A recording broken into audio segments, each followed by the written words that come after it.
صباح الخير والهنا والسعادة وراحة البال عليكم يا رب، اللهم امين. وحشتوني كتير كتير قوي من اخر فيديو نزلت معاكم. النهاردة ان شاء الله يوم جديد وفيديو جديد مليان كده طاقة ايجابية وحب ومش روتين بقى، وهنقضيه بره كلنا مع بعض كده، وان شاء الله الفيديو يعجبكم وتتبسطوا بيه. نزلت بقى الصبح كده زي ما انتم شايفين، قلت ايه انا رايحة عند ماما، قلت اعمل لهم حاجة حلوة كده وانا رايحة، عشان ايه؟ عيد عليهم بقى. نزلت بقى جبت لبن زي ما انتم شايفين كده معايا، جبت 3 كيلو لبن. طلعت بقى الحلة الكبيرة معايا دي عشان خاطر ايه؟ الحلل اللي عندي صغيرة، فاللبن طبعا والرز بعد ما بيستوي بيكتر. حطيت بقى اللبن في الحلة، سبته يسخن شوية، وبعدين نزلت عليه ب4 كوبايات من الرز، غسلتهم وصفتهم حلو قوي. بس هسيبهم بقى كده لحد لما اللبن يغلي معايا على النار ويستوي.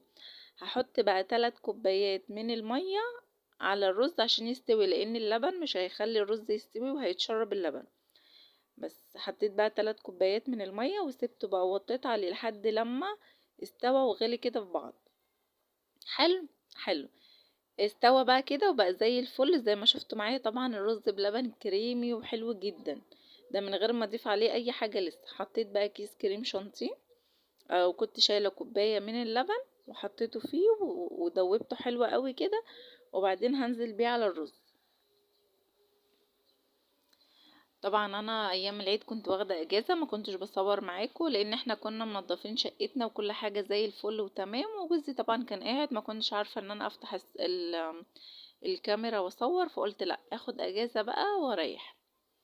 جيت بقى وانا رايحه عند ماما، قلت اصور معاكم كده فيديو خفيف لطيف ان شاء الله يعجبكم وايه وانزله.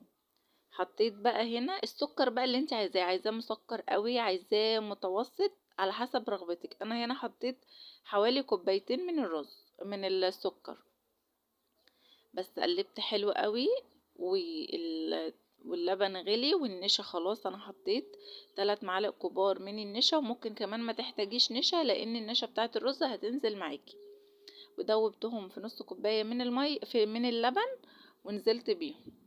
بس وكده كان الرز معايا. بصوا ما شاء الله اللهم بارك، كريمي، والرز بقى كمان شارب من اللبن كده، طعمه تحفة ما شاء الله اللهم بارك. جبت بقى العلب معايا دي، قلت احط فيها علشان تتقفل معايا كويس وتبقى حلوة. انا جايبة العلب دي 50 علبة عاملين 35 جنيه. بس قلت بقى هحط على قد ما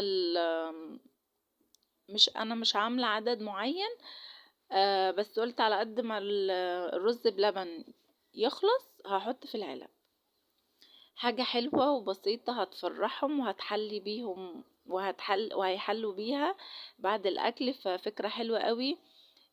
ممكن كمان لو انت عاملة علب زيادة تاخدي وانت ماشية في الشارع، قابلت حد كده من الناس اللي هي بتنظف الشارع او الكلام ده، تديله علبة، هتبقى حلوة قوي وهتجبري خاطره، وهتحلي كمان بقه. الجو بيبقى حر ومحتاجين حاجة ساقعة ياكلوها او حاجة ساقعة يشربوها، ففكرة حلوة قوي ومش مكلفة خالص. ما شاء الله اللهم بارك. 4 كوبايات من الرز على 3 كيلو لبن طلعوا لي كمية حلوة ومحترمة، وطعمه كان في منتهى الجمال. بس عبيت بقى العلب بتاعتي كده ما شاء الله اللهم بارك. بصوا بقى ما شاء الله عمل لي الكمية دي حلوة قوي. انا برضو زي ما عملت عند ماما عملت عند حماتي، بس طبعا ما صورتش لان في ناس ما بتحبش التصوير وتنزل على اليوتيوب والكلام ده، فانا بصراحة قلت مش هصور، انا اصور عند مامتي اللي يخصني يعني، عشان ما ضايقش حد او حد يتضايق ان انا نزلته ويزعلوا مني او كده. بس سبته بقى، قلت لما يبرد خالص علشان ايه؟ اقفل بقى العلب بتاعتي وابتدي ان انا احطها معايا عشان اخدها. بصوا ما شاء الله اللهم بارك، تحفة وطعمه حلو قوي. بس هنا بقى دخلت احضر الهدوم بتاعتي وبتاعت البنات عشان نلبس وننزل. بصوا بقى الطرحة القمر دي انا جايباها ب85، خامتها طرية وحلوة قوي. والشنطة دي برضو حلوة، جايباها لون السلبتة بتاعتي، بحب الالوان الفاتحة المزهزهة دي. ما بحبش الالوان الغامقة خالص بصراحة، بحس انها كئيبة قوي كده. بس ودي بقى سلوبتة جودي وكندا، والتيشيرتات اللي هيلبسوها هتشوفوهم طبعا بعد لما نلبس ونجهز. بس هنا بقى كانت العلب، انا حطيت هنا شوية في الكرتونة دي، وهجيب كرتونة تاني احطهم فيها علشان خاطر ما يقعوش مني في الطريق واحنا ماشيين. هرصهم بقى ايه، رصة حلوة كده. هنا بقى كنا خلاص لبسنا وجهزنا، دخلوا بقى خدوا شاور كده قبل ما ننزل، عشان طبعا انتوا عارفين الجو حر. وقلت بقى ايه اسرح لهم، وخلاص كده ايه خلصنا ونتوكل بقى ايه على الله.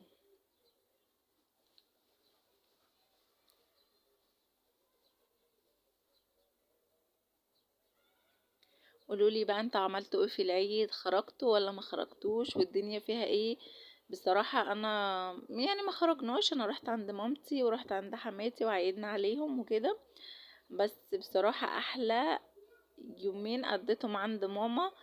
إيه، اللمة حلوة، ولما بكون ملمومين كده بتبقى حلوة. فربنا يجمع لمتنا دي دايما على خير وفي الخير دايما يا رب، ويبعد عننا اي عين واي اذى واي حقد يا رب، اللهم امين.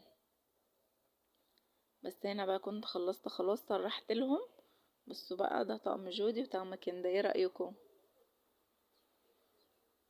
ودي بقى السلوبيتا بتاعتي، لونها حلو قوي وعاجبني، واول مرة في حياتي بصراحة البس سلوبيت.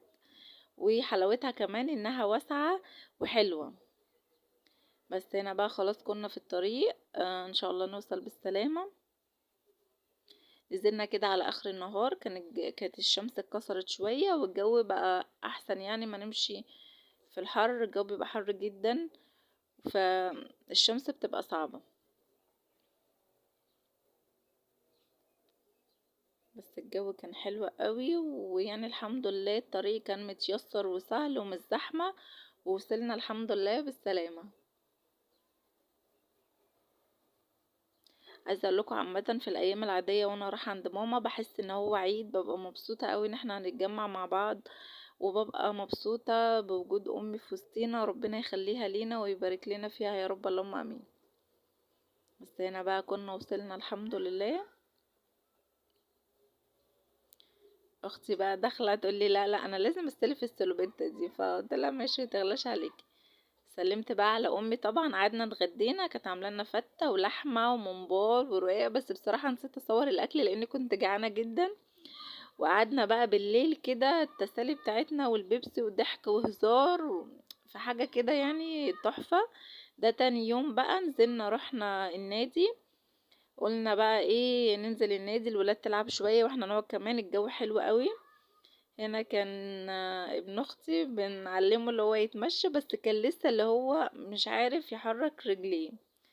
يونس ربنا يحميه ويحفظه يا رب ويبارك فيه.